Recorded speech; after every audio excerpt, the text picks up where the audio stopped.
Vamos a seguir hablando de este tema Venezuela en este escenario político colombiano. Edna, la revista Semana ha dicho que la mitad del país cree que Colombia está en peligro de constituirse en una próxima Venezuela. ¿Por qué ese miedo?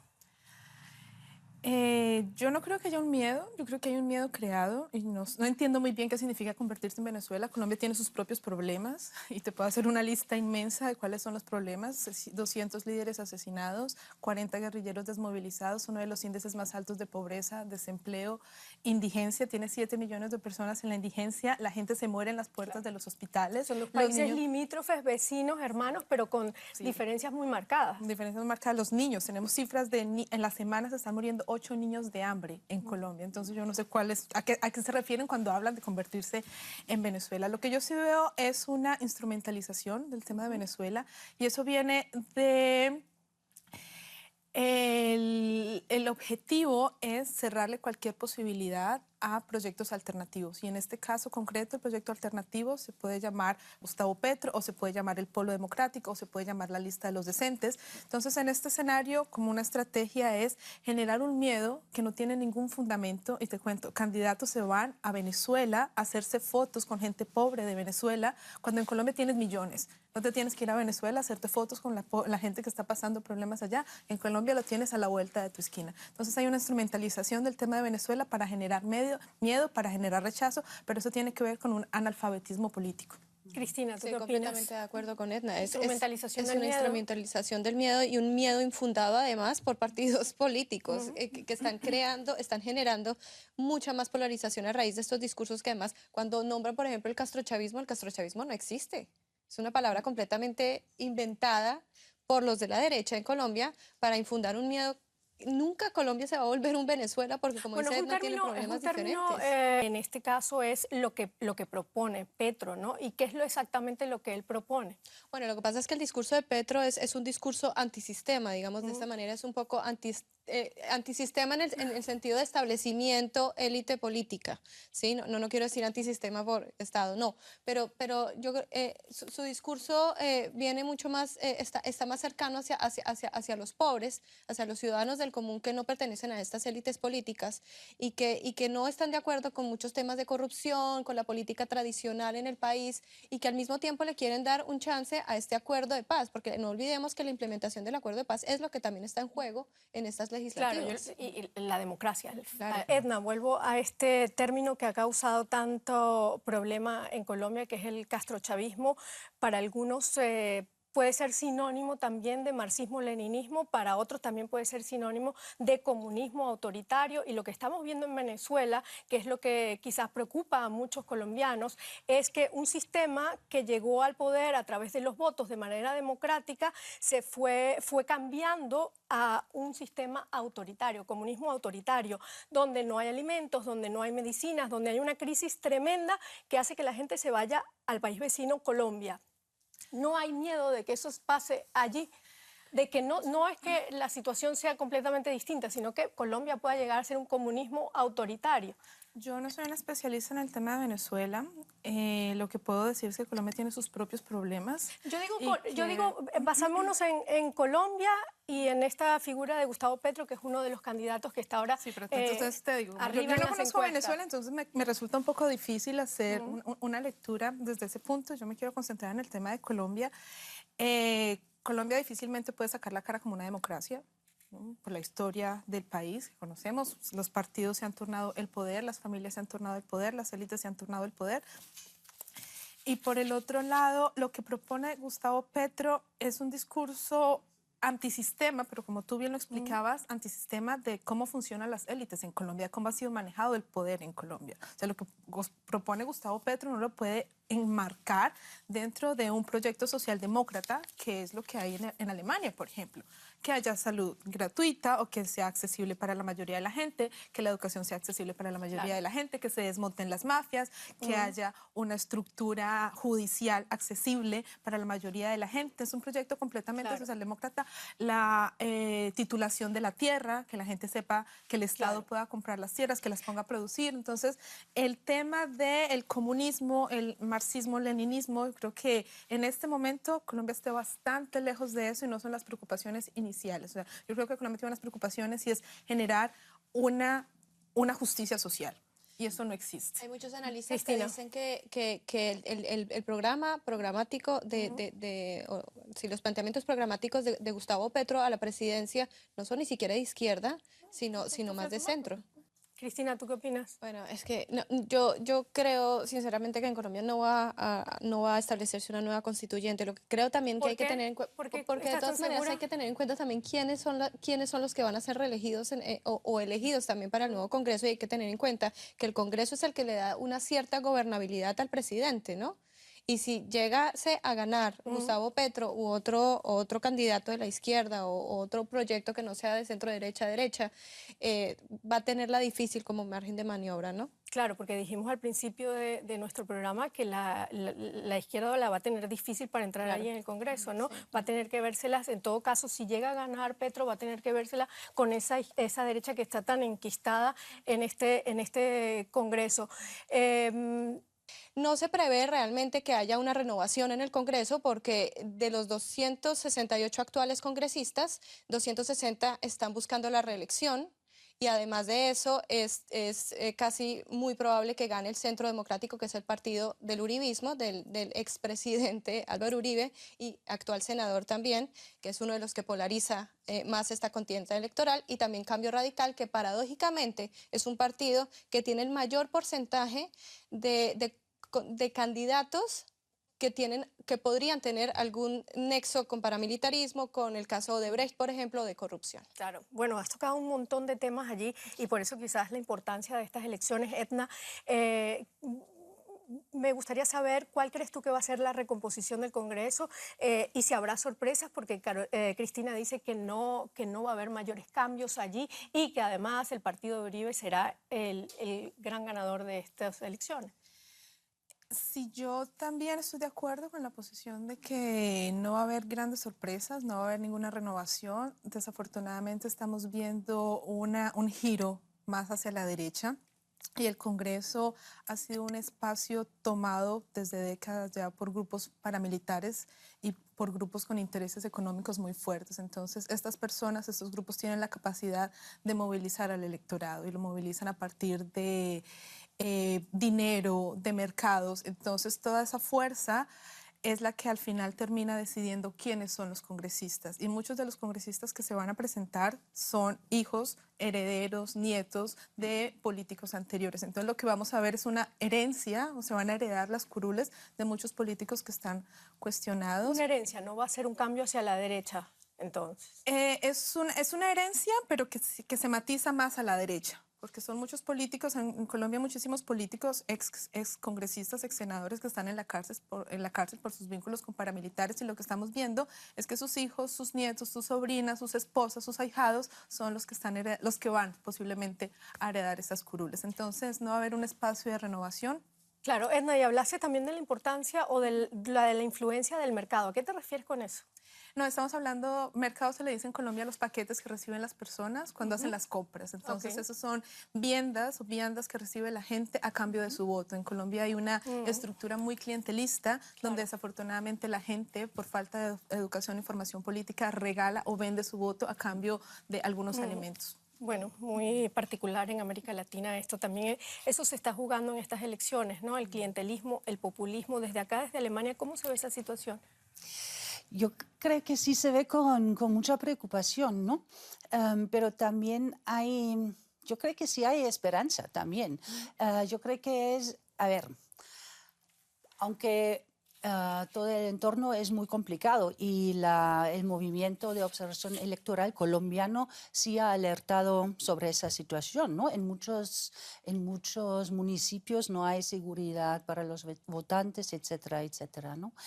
Pero, sin embargo, yo creo que sí hay esperanzas porque se ha visto, yo creo que en esa escala, por primera vez, que muchas personas y organizaciones organizaciones también del ámbito de derechos humanos intentan motivar a los votantes de sí votar, ¿no? Hay una campaña, no pierdas tu voto, si hay por quién votar, etcétera, etcétera. O sea, que esa abstención que podamos ver ahora, Edna, esa abstención de la que habla Cristina, ¿es una abstención histórica en estas elecciones o hay una causa en estos momentos que lleve a la gente a no votar? Yo creo que es una causa que en la historia de Colombia se repite y tiene que ver con que la gente no se ve representada en los espacios políticos. La historia de Colombia ha mostrado que el poder en el país se lo distribuyen en casas, en castas, en familias. Entonces, desde hace 200 años vemos que son las mismas familias, los herederos, los candidatos que tenemos hoy, por ejemplo, Vargas Lleras, que es un candidato fuerte a la presidencia, es el nieto de uno de los expresidentes de Colombia. Santos fue el nieto de uno de los expresidentes de Colombia. Entonces lo que nosotros vemos son familias que se heredan y se transmiten el poder de generación en generación. Eso crea unos espacios políticos muy cerrados donde la gente se da cuenta que no tiene la posibilidad de participar y adicional a eso, cuando se crean estructuras alternativas de poder, proyectos alternativos de poder, ha habido un andamiaje estatal unido con los criminales que se han encargado de asesinar esas posibilidades. Entonces hay una combinación entre la gente no se reconoce, no se siente representada en los partidos políticos, en las expresiones políticas existentes. Cuando hay organizaciones que representan alternativas de poder, estas organizaciones y estos proyectos son liquidados. Las elecciones al final no representan las necesidades urgentes de las personas. O sea, Colombia es un país con extrema pobreza, extrema desigualdad, donde la gente tiene que sobrevivir todos los días y el tema de las elecciones no hace parte fundamental de las necesidades de una persona en Colombia. Pero pareciera, o por lo menos es, perdón Cristina, pareciera o por lo menos es la sensación que uno tiene desde afuera que la situación en Colombia está mejorando o por lo menos no se han abierto puertas para un camino distinto, para cambios. Por lo que tú cuentas, Edna, las fuerzas de la izquierda entonces no la tienen fácil ahora para el Congreso. Las fuerzas de la izquierda nunca la han tenido fácil, digamos que ha habido desde la historia republicana muchísimas estrategias para eliminar y liquidar cualquier proyecto de izquierda. Uno ha sido el asesinato directo, la aniquilación, y otro, como estamos viendo, y me parece muy triste y lo tengo que decir, en Colombia una pregunta constante es ¿cuándo van a asesinar al candidato Petro? Y yo digo, ¿cómo estamos viviendo en un país donde todos los días la pregunta es ¿cuándo le van a hacer un atentado a Petro? Como que está insertado en lo que ha sido la historia reciente del país, que las posibilidades que tenga la izquierda van a ser liquidadas. ¿Qué es lo más difícil que tú ves en este momento, en este escenario electoral? ¿La violencia o esa polarización de la que tú hablas? Es que la violencia y la polarización vienen de la mano, pero es que yo creo que la polarización que yo como analista del país y como activista política veo es una polarización histórica que es entre que en Colombia hay 4 familias que se reparten el país, que se reparten las tierras y tienes millones de personas viviendo en la miseria. Tienes 6 millones de desplazados de los cuales se esperaba que en este acuerdo de paz se les devolviera la tierra y no se les ha devuelto el 5% de lo que se acordó. Entonces yo creo que esa es una polarización importante. La otra es un discurso de odio generado desde grupos de interés. Los medios de televisión, los medios de comunicación también han tenido un papel activo en generar esos discursos de odio. Y lo otro es una campaña de desinformación masiva. Yo no sé si ustedes se acuerdan, el referendo se votó en contra porque se llevó a la gente engañada, se le mintió a la gente y se hablaba con tan descaro de cómo habían manipulado a la gente. Y entonces, bueno, en verdad este tema del odio y de la polarización está construido. Y es una polarización y es un odio agendado. Entonces, de hecho, las elecciones, la polarización que tenemos ahora por las elecciones legislativas viene del plebiscito, la votación al plebiscito con el no, donde por ejemplo, esta consulta interpartidista de centro derecha y de conservadores buscan, obviamente, es sumar a todas las personas que votaron no al plebiscito. ¿Qué quisieras tú que pasara, Edna, en estas elecciones en Colombia? Es la pregunta más complicada que me has hecho. ¿Qué quisiera yo que pasara en estas elecciones? Todo. Yo estaría muy tranquila, estaría feliz si veo que un candidato como Petro puede llegar a las urnas y puede llegar hasta el día último de las elecciones. independiente de cuáles van a ser los resultados. Pero yo estaría feliz y pensaría que ha habido un cambio, aunque sea pequeñito, en la lógica política colombiana, si un candidato como Petro puede llegar hasta el último día de las elecciones, puede llegar con vida y con garantías. ¿Tú confías en esto, en que haya un cambio en Colombia, Cristina? A mí me gustaría pensar que en estas elecciones legislativas del 11 de marzo, el voto de opinión, ese voto de ciudadanos que quieren cambiar el Congreso, que no quieren más dinámicas de corrupción, tenga un mayor protagonismo. Es lo que me gustaría a mí en estas elecciones legislativas. Que realmente llegue a pasar es otra cosa. Me gustaría que me gustan algunos candidatos, me gustan algunos partidos, obvio, pero creo que la red clientelar y la maquinaria política, como siempre ha pasado en este país, va a seguir ganando. Tú eres colombiana y estás en el exterior, ¿vas a votar? Sí, porque ya sí. se abrió el proceso, ¿no? ¿Cuántos colombianos se espera que voten en estas elecciones? Bueno, Afuera, perdón, los claro, que están en el afuera. exterior hay más de 720.000 colombianos que pueden votar. De esos, en estas elecciones legislativas votan entre un 25 y un 30%, pero claro, yo voy a ir a votar. ¿Y tú, Edna? También. ¿Qué es lo más importante para ti en estas elecciones? Yo creo que lo más... ¿El voto masivo o que se piense realmente con la cabeza quitando toda esta lucha entre derecha e izquierda, el castrochavismo o no? Yo creo que es importante que ganen las fuerzas que trabajan por el Estado de Derecho, ¿sí? ¿Cuál sería tu deseo ahora para ese país con estas elecciones? Que la gente pueda ir a votar y que voten conscientemente. Cristina, ¿y tú? Bueno, mi deseo es que en realidad más personas voten por el Congreso, pero un voto de conciencia, como dice Cristiane, porque realmente no saben la relevancia política que tiene el legislativo para gobernar en el país. Y tú que vives aquí en Berlín, ¿qué tan importantes son para ti las relaciones de Colombia con el gobierno alemán? Bueno, son relevantes, pero también hay que tener en cuenta que Colombia mira siempre hacia el norte y por ende Estados Unidos, ¿no? Me gustaría que fueran unas relaciones mucho más cercanas, aunque con la implementación del acuerdo de paz pues están apoyando muchísimo. Pero bueno, a Colombia también por la no cercanía geográfica le interesan también otros países. Bueno, Cristina ha hablado un poco de su deseo y lo que quisiera, y ahí es importante, por ejemplo, los electores. ¿Qué le dirías tú a esos electores que están ahorita en el medio de una lucha trancada, por decirlo así, entre la derecha y la izquierda?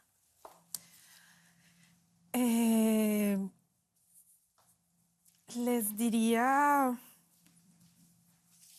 no sé, que se piensen cuál es el proyecto de país que quieren, cuál es el país que quieren, cuál es el país que necesitan, cuáles son los intereses que tienen y que a partir de esos intereses que tienen, de esas necesidades, de esa visión de sociedad que tienen, elijan los candidatos, elijan los partidos.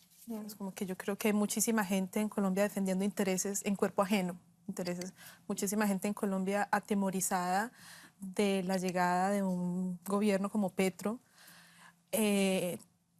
temerosa porque le han dicho a la gente que la van a expropiar, cuando en verdad lo que se trata es de redistribuir la tierra. Entonces, que la gente se informe, que la gente lea, que la gente sepa cuáles son las propuestas, que la gente ejerza una ciudadanía política activa, una subjetividad política activa, y que no se deje llenar la cabeza de cuentos y de enredos, sino que tomen posición y digan, este es el país que yo quiero, este es el proyecto que yo quiero para mí, para mis hijas, para mis hijos. Y para lograr eso, o sea, ¿cómo lo pueden hacer? O sea, a través de los medios de comunicación. Es que en Colombia los medios de comunicación son poco es súper difícil, ¿no? En Colombia los medios de comunicación son bastante parcializados, digamos, los llamamos editoriales. ¿Y cómo entonces se puede informar la gente para ir a votar conscientemente? Una cosa muy bonita que tiene Colombia es la capacidad que tienen los movimientos de base, las organizaciones sociales. Entonces, cada 20 años yo estoy una cosa que me fascinó es ver la cantidad de gente nueva movilizándose, despertándose. Hay un montón de medios alternativos, de gente organizada diciendo, yo asumo el Bueno, futuro de mi país. Se nos ha acabado el tiempo, lamentablemente. Colombia había un momento crucial, primeras elecciones tras la firma de ese acuerdo de paz con la guerrilla. Dos posiciones extremas marcan este proceso, pero recuerden lo que hemos dicho aquí, hay otros grupos políticos que pueden ser una alternativa. Hay que ir a votar y hay que votar pensando en la democracia. Con esto terminamos. Gracias por habernos acompañado. Escríbanos, denos críticas o mensajes. Hasta luego. Gracias a ustedes por estar con nosotros.